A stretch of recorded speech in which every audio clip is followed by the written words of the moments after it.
हे मालिक, holistic life with doctor Satya में आप सभी का हार्दिक स्वागत। आज का सेशन हमारा बहुत ही एक ऐसा सोशल टॉपिक है जिसकी आज हर घर में जरूरत हो गई है, हर घर में, और उसका नाम है डिवोर्स। तलाक, तलाक, तलाक। बहुत ही समाज की हालत बहुत ही भयंकर होती जा रही है। बहुत दुख की बात है कि दो लोग 5 साल, 10 साल या 20 साल साथ रहने के बाद, बच्चे पैदा करने के बाद कहते हैं कि हमारे विचार नहीं मिलते, इसलिए हम अलग हो रहे हैं। मतलब 20 साल तक उनके विचार मिल रहे थे, अब विचार नहीं मिल रहे हैं। क्या यही एक कारण है कि विचार नहीं मिल रहे, इसलिए हमें दिक्कत है, इसलिए हम अलग होना चाहते हैं? दूसरी बात, दो बच्चे, दो बॉयफ्रेंड गर्लफ्रेंड 5 साल 10 साल साथ रहते हैं, लिविंग में रहते हैं, फिर शादी करते हैं और 6 महीने साल के अंदर ही वो कहते हैं कि हमारे विचार नहीं मिलते, इसलिए हम डिवोर्स ले रहे हैं। यानी कि बड़े कमाल की बात है। एक इतने बड़े रिश्ते को सिर्फ एक शब्द से ऐसे तोड़ दिया जाता है कि विचार नहीं मिलते। विचार नहीं मिलते। सिर्फ ये एक छोटी सी लाइन हमारी उन 20 साल की 10 साल की कमिटमेंट को एक सेकंड में धराशायी कर देती है। जो हमने बच्चे पैदा किए, जो सुख दुख हमने बिताया, उसको धराशायी कर देती है एक सेकंड के अंदर कि विचार नहीं मिल रहे। क्या सही मायने में विचार मिलना रिश्ते के लिए जरूरी है? क्या चाहिए एक रिश्ते के लिए? सिर्फ हम हस्बैंड वाइफ के रिश्ते की बात कर रहे हैं आज, या एक बॉयफ्रेंड गर्लफ्रेंड या एक लिविंग रिलेशन की बात कर रहे हैं कि क्या चाहिए? यानी कि ब्रेकअप, चाहे वो कुछ साल रहकर ब्रेकअप हो, या लिविंग में रहकर ब्रेकअप हो, या शादी करके ब्रेकअप हो, बात एक ही है। ब्रेकअप जो है, क्यों होता है ब्रेकअप? इसका कारण क्या होता है ब्रेकअप का? इसका जो सबसे बड़ा जो कारण होता है ना, बेसिकली 3-4 बड़े कारण हैं। पहला कारण कमिटमेंट, कि हमारे अंदर नेचुरली बचपन से ही हमारी आदत है कि हम कमिटेड है नहीं, कमिटेड हम रहना नहीं चाहते। जैसे हमने चाय पी रहे, हम चाय नहीं पीना चाहते। आज बोलेंगे, हम पूरा ढिंडोरा पीट देंगे कि आज से चाय नहीं पीऊंगा। 2 दिन के बाद चाय पीना शुरू कर देंगे। यानी कि अपने साथ हम कमिटेड नहीं रहे। अब कहते हैं एक अल्कोहल पी रहा है, एक जो है ना कुछ और चीज, मतलब वो कर रहा है। ठीक, तो ऐसी सूरत में कि हम क्या करते हैं, कल से नहीं पीऊंगा, फिर पीना शुरू कर दिया, तो हम खुद के साथ ही कमिटेड नहीं है। तो रिलेशन के लिए जो पहली जो चीज है, ऐसे रिलेशन के लिए जहां पर हमने 24 आवर्स अपना तन मन भाव, इन्वायरमेंट, सामान, ईच एंड एवरीथिंग शेयर करना है एक दूसरे के साथ, और साथ में शेयर करने के साथ सब बहुत कुछ हमने एक दूसरे के लिए छोड़ना भी है। तो रिलेशन के लिए जो सबसे पहली जो चीज चाहिए वो कमिटमेंट चाहिए, कि हम कमिटेड खुद के साथ और एक दूसरे के साथ कमिटेड है या नहीं है, ये पहली चीज चाहिए। तो आज के दिन हम कमिटेड बहुत कम हैं, प्रॉब्लम सबसे बड़ी डे बाय डे। पहले कमिटमेंट बहुत लेवल हाई होता था, लेकिन आज जो है ना day by day commitment level धीरे धीरे कम होता जा रहा है, कम होता जा रहा है, कमिटमेंट लेवल कम होता जा रहा है। दूसरा जो कारण है वो आज के दिन है लॉयल्टी। बहुत बड़ा कारण है लॉयल्टी, कि आज के अंदर कपल्स जो है ना, मैं गारंटी देता हूं मोर देन 50% कपल्स अपने पार्टनर के प्रति लॉयल नहीं है। जिसकी वजह से देखो, एक होता है रिलेशन जहां पर सब कुछ शेयर कर रहे हैं, तो जब सब कुछ शेयर करते हैं ना तो कुछ ना कुछ दिक्कत आती है। अब मुझे एक बताइए, घर में भाई बहन है, छोटे बच्चे हैं, क्या वो आपस में लड़ते नहीं है? क्यों लड़ते हैं? वो इसीलिए तो लड़ते हैं क्योंकि वो सब कुछ शेयर कर रहे हैं, कॉमन रिसोर्सेज हैं। उसी तरीके से जब हस्बैंड वाइफ है तो वो तो सिर्फ कॉमन रिसोर्सेज ही शेयर नहीं कर रहे हैं, वो तो अपने शरीर को भी शेयर कर रहे हैं, अपनी भावनाओं को शेयर कर रहे हैं, अपने विचारों को शेयर कर रहे हैं। वो तो एक दूसरे के साथ एक बंधन में बंधे हुए हैं।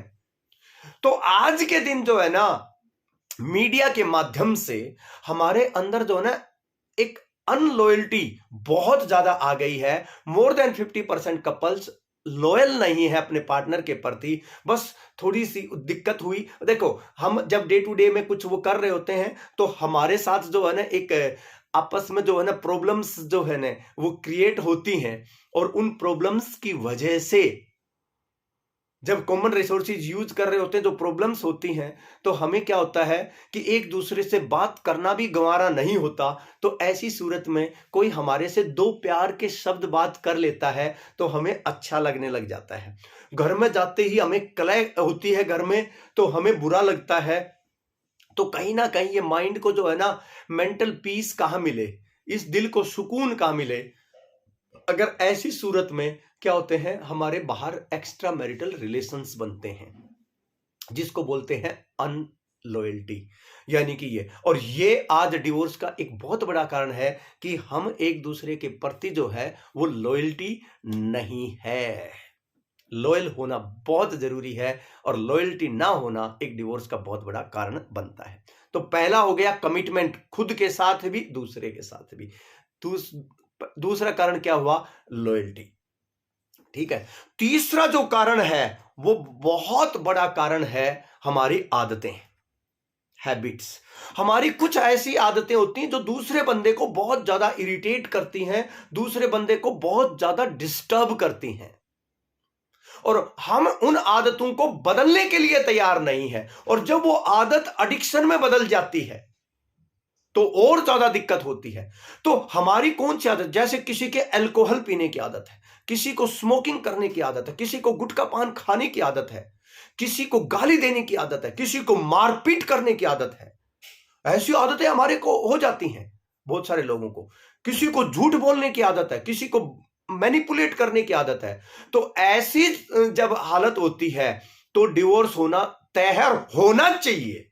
मैं तो ये कहूंगा होना चाहिए। क्यों? अगर देखो, अगर एक रोज अगर बंदा टॉर्चर कर रहा है आपको, जैसे आपको हमारे देश में तो कानून इतना लचर है कि कानून है ही नहीं। जो माताओं को, बहनों को जो है ना उनके हस्बैंड दारू पीते हैं, पीटते हैं, आप ये देखिए, दारू पीते हैं, पीटते हैं, और फिर भी वो सहन करती रहती हैं, सहन करती रहती हैं, बच्चे सहन करते रहते हैं। तो ये एक डिवोर्स का बहुत बड़ा कारण है। सहन नहीं करना चाहिए, तो डिसीजन लेना चाहिए। ठीक है। तो एक जो है ना हमारी जो आदतें हैं। फिर चौथी चीज जो कारण आता है, लिव इट। लिव इट का मतलब है क्या त्याग कर सकते हैं हम। भाई त्याग जो नहीं कर सकता, दो लोग एक साथ रिलेशन में रह ही नहीं सकते। ना तो भाई बहन रह सकते, ना हस्बैंड वाइफ रह सकते, ना बच्चे और पेरेंट्स रह सकते, कोई भी नहीं रह सकता यार, दोस्त भी दोस्त नहीं रह सकते जब तक त्याग नहीं है। और त्याग का मतलब क्या है कि दो में से एक ना एक को तो थोड़ा सा नीचे झुकना पड़ेगा, एक कम झुकेगा दूसरा ज्यादा झुकेगा, और वो स्वाभाविक है, वो एक मैनेजमेंट है। तो आज क्या हुआ, पहले डिवोर्स की नौबत नहीं आती थी, डिवोर्स की नौबत नहीं आती थी। क्यों नहीं आती थी पहले डिवोर्स की नौबत? क्योंकि पहले हमारी माताएं बहनें त्याग बहुत करती थी, सारा त्याग उन्होंने ही किया, आदमी ने नहीं किया, उन्होंने ही किया, खूब त्याग किया। त्याग कैसे किया कि वो डाउन हो गई, वो सहन करती रही, अत्याचार भी सहन किया, मारपीट भी सहन की, गालियां भी सहन की, बच्चों की, कभी बच्चों के लिए, कभी कहां जाऊंगी मैं, क्योंकि वो भी लेने के लिए तैयार नहीं, यानी कि मायके वाले भी तैयार नहीं है, क्या करूं मैं? तो ऐसी नौबत आ जाती है। तो ऐसी नौबत अगर आती है तो क्या करेंगे?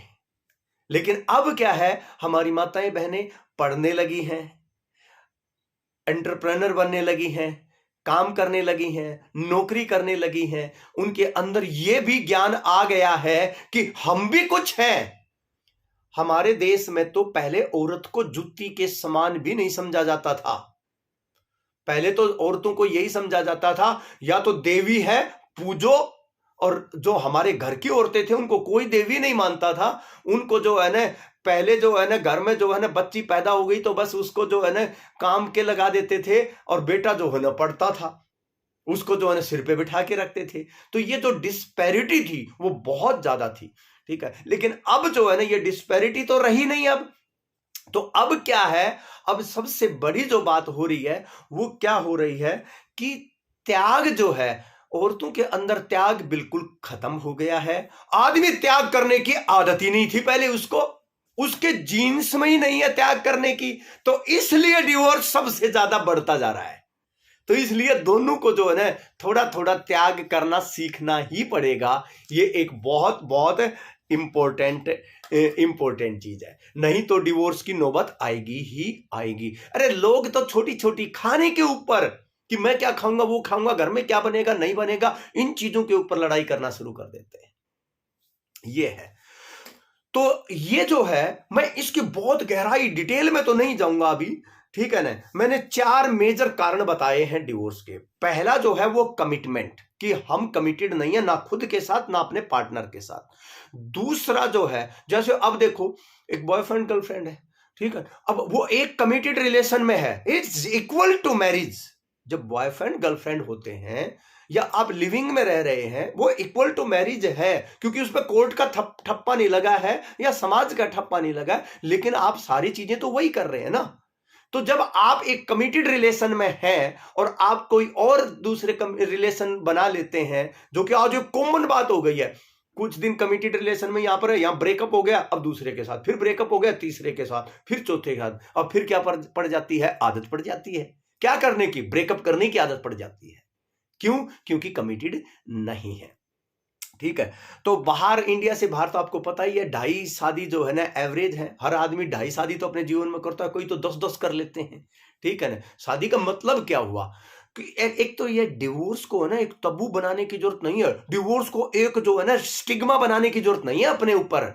जरूरत पड़े तो लेने की भी बहुत बड़ी जरूरत है, क्योंकि एक दूसरे को आजाद करना कई बार सबके लिए बेटर रहता है, नहीं तो पूरा घर बर्बाद हो जाता है। पता है, ऐसे ऐसे हजारों मेरे पास केस हैं जो एक पूरी तरह से बर्बाद हो गए हैं। सिर्फ किस वजह से बर्बाद हो गए? एक रिश्ते ना एक डिवोर्स देने के लिए तैयार नहीं है एक दूसरे को,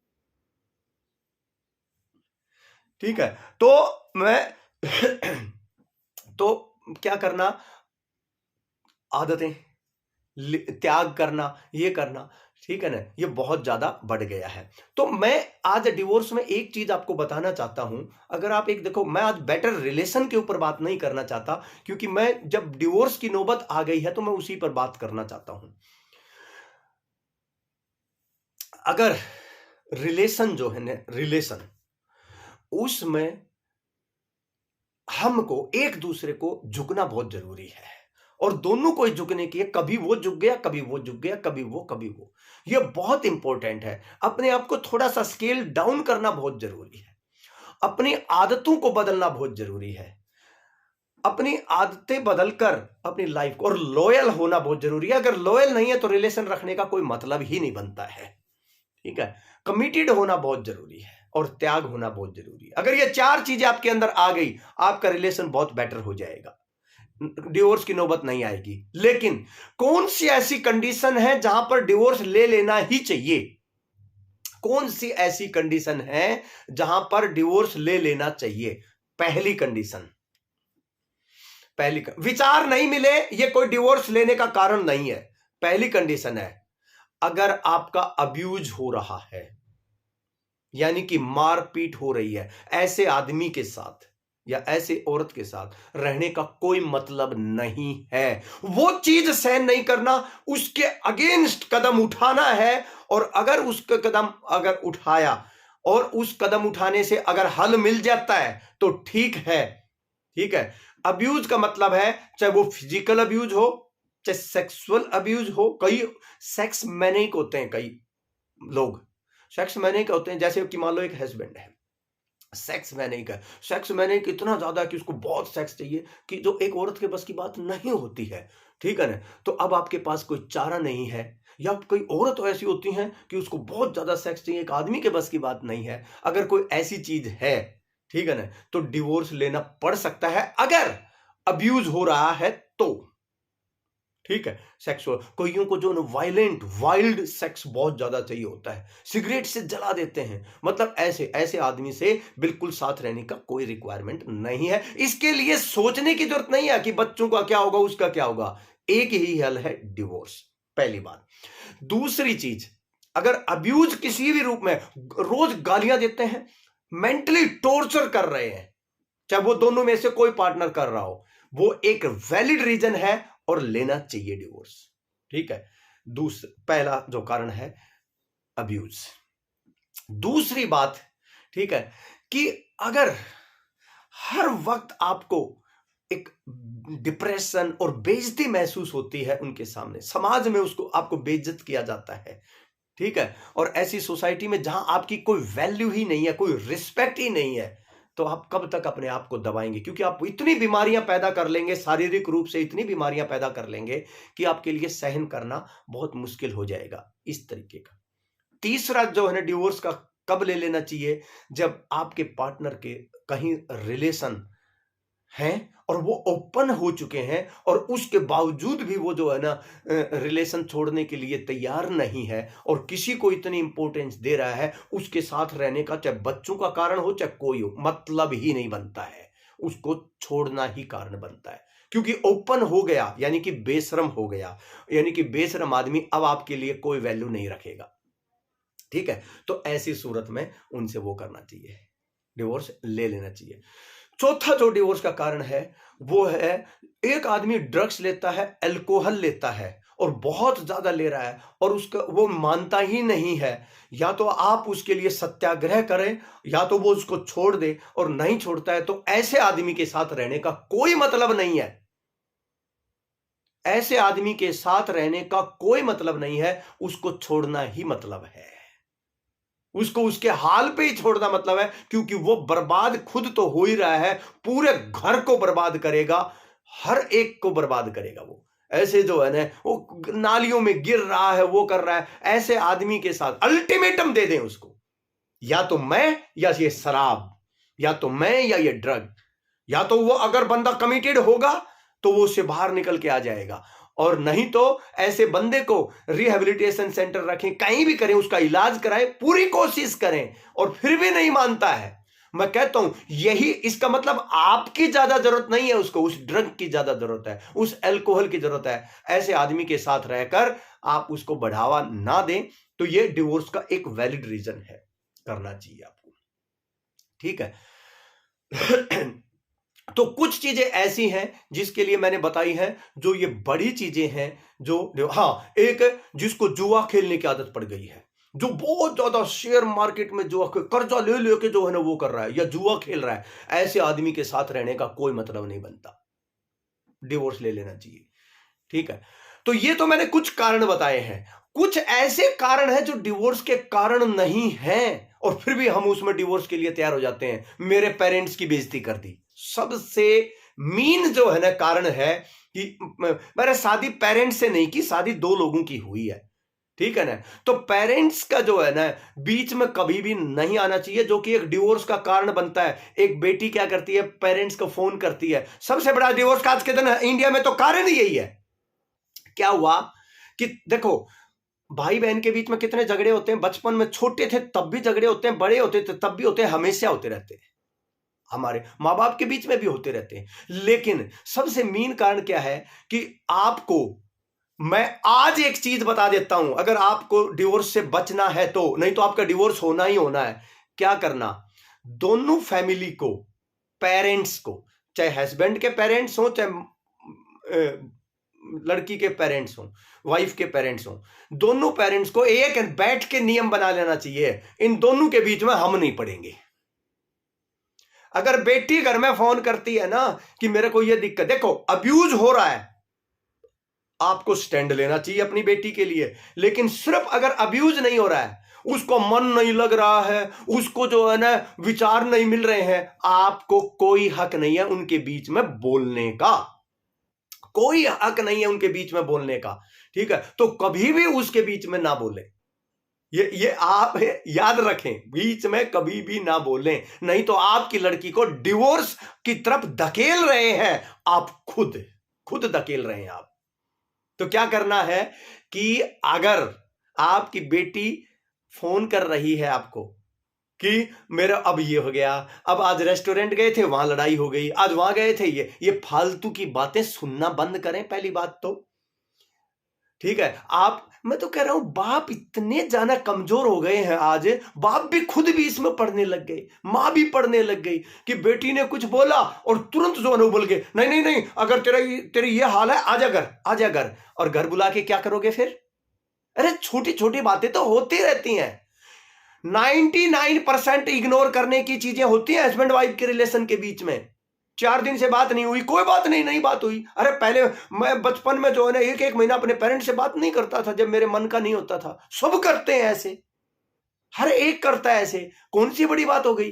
तो छोटी छोटी चीजों को इग्नोर करना शुरू करें, ठीक है। अब आपकी बेटी को आप समझा रहे हैं, याद रखना, आपकी बेटी आपको जब शिकायत करती है ना, और आपकी बेटी जो शिकायत है उस शिकायत में अगर आप उसका साथ दे देते हैं, आप उनके इन-लॉज को, उनके हस्बैंड को अगर क्रिटिसाइज करना शुरू कर देते हैं, आप अपनी बेटी को डिवोर्स की तरफ धकेल रहे हैं, आप उसकी प्रॉब्लम को बढ़ा रहे हैं। याद रखना, ये आप उसकी प्रॉब्लम को बढ़ा रहे हैं। तो किसी भी हालत में ऐसे नहीं करना, किसी भी हालत में ऐसे नहीं करना।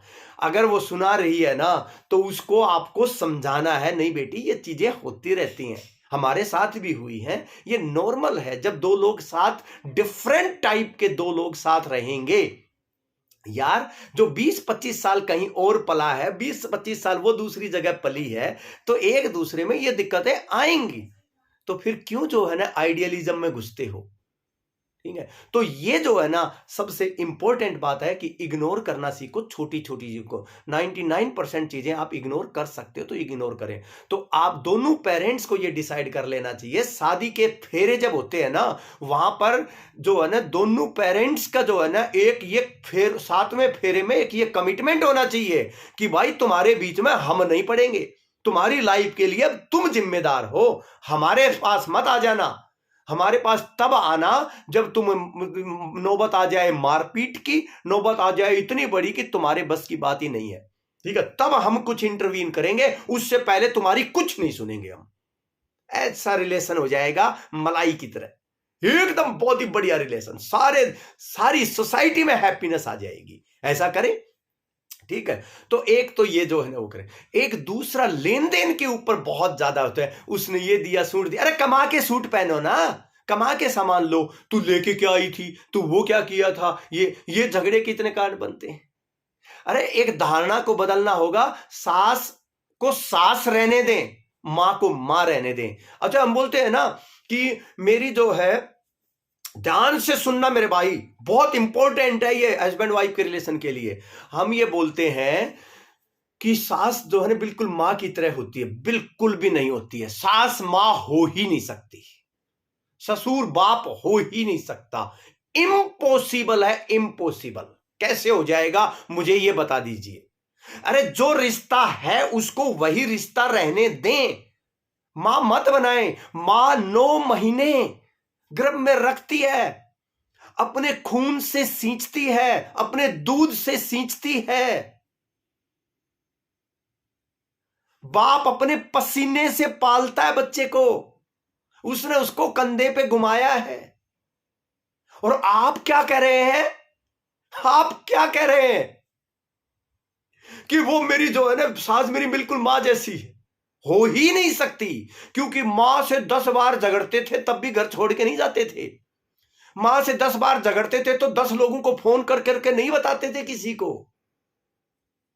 इसलिए बहू कभी बेटी नहीं हो सकती, दामाद कभी बेटा नहीं हो सकता, और सास कभी मां नहीं हो सकती, और ससुर कभी जो है ना बाप नहीं हो सकता। उसको सास को सास रहने दें, ससुर को ससुर रहने दें, और बहू को बहू रहने दें, बेटी को बेटी रहने दें। मत करें बेटे को बेटा रहने दें, मत करें। ये मैं कह रहा हूं उसी के हिसाब से रिस्पेक्ट करें। अब सास मां के सामने मैं खुल के सब कुछ बोल सकता हूं, क्या मैं सास के सामने सब कुछ खुल के बोल सकता हूं? क्या नहीं पॉसिबल। अगर बोलूंगी या बोलूंगा प्रॉब्लम क्रिएट होंगी ही होंगी। सब कुछ खुल के बैठूं बोलूंगी तो होंगी प्रॉब्लम। तो इसलिए जो रिश्ता जैसा है उसको वैसे ही निभाएं। देखो, ये जो हस्बैंड वाइफ का जो रिलेशन है ना, ये दिल का रिलेशन मत बनाओ इसको। ये दोनों दिल और मैनेजमेंट, दिमाग और दिल दोनों को बैलेंस करके चलो। जहां दिल की जरूरत है वहां दिल, जहां मैनेजमेंट की जरूरत है वहां मैनेजमेंट। तो दोनों को मैनेज करके चलोगे, बहुत अच्छी बात है भाई। जब शादी हो जाती है ना तो आपको मैनेजर बनना पड़ता है।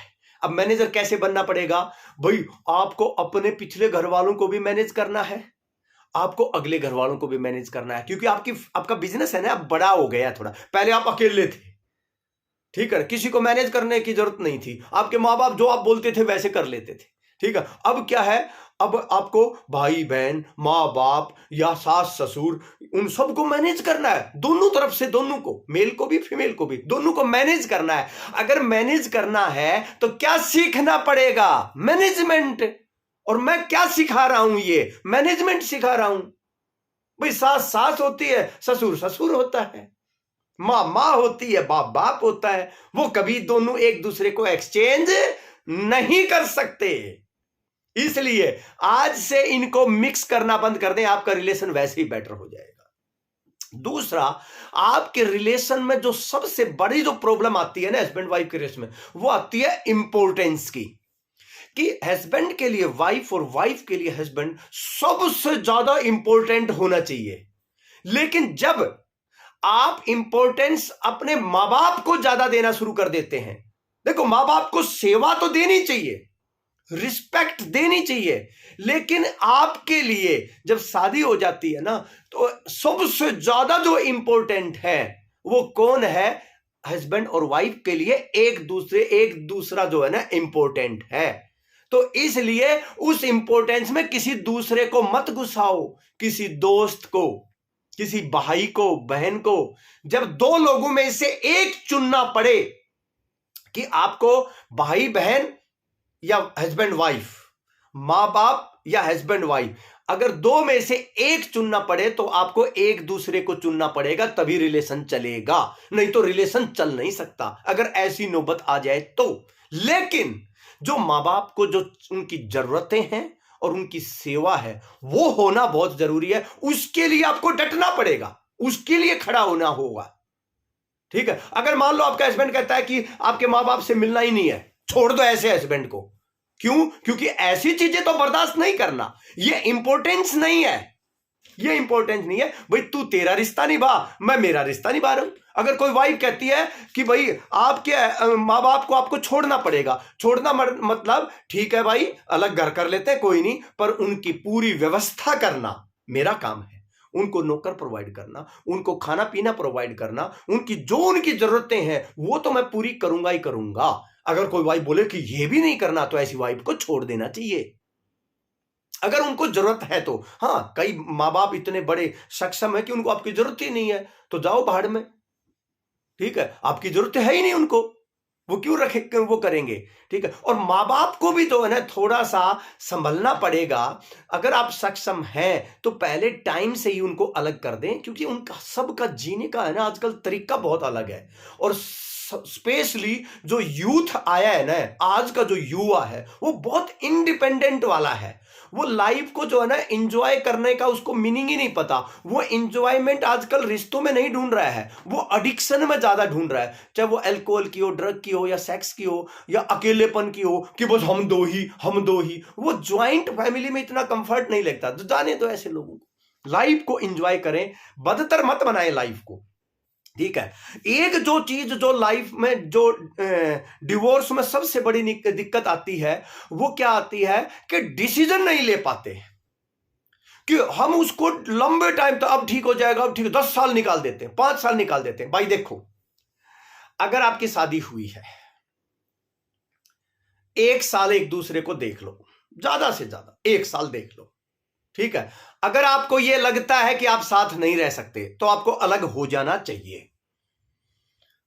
जो ठोक बजा के पूरी तरह से देख लो, क्योंकि 2 परिवारों को बर्बाद मत करो, ठीक है। और जब ऐसी नौबत आ गई है कि डिवोर्स लेना ही है, ठीक है, मैं तो यह कह रहा हूं, जब शादी करते हैं ना, पहले से ही एक क्लोज डाल लें, एग्रीमेंट भी कर लें कि नौबत आई डिवोर्स की तो हम इन टर्म्स कंडीशन के ऊपर अलग होंगे।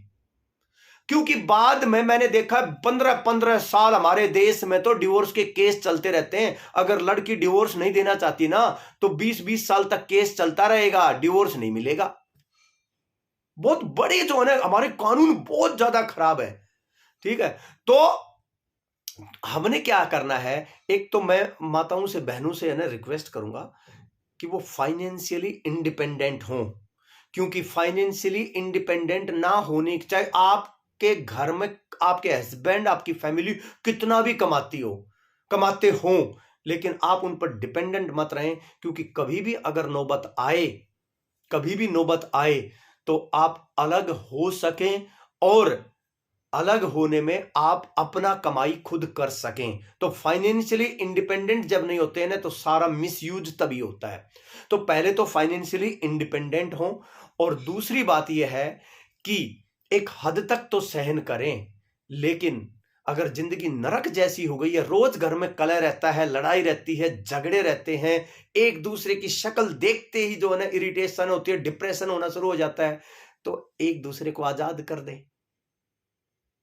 तो इसलिए डिवोर्स मैंडेटरी भी है, कि अगर देखो जबरदस्ती नहीं कर सकते। डिवोर्स को आप एक स्टिग्मा मत समझें। डिवोर्स का मतलब एक ब्रेकअप ही है, और डिवोर्स का मतलब यह है कि हम जो है नहीं चल पाते साथ, तो नहीं चल पाते तो हमें अलग हो जाना ही बेटर है, हमारे अपने लिए, हमारे परिवार के लिए, और पूरी सोसाइटी के लिए।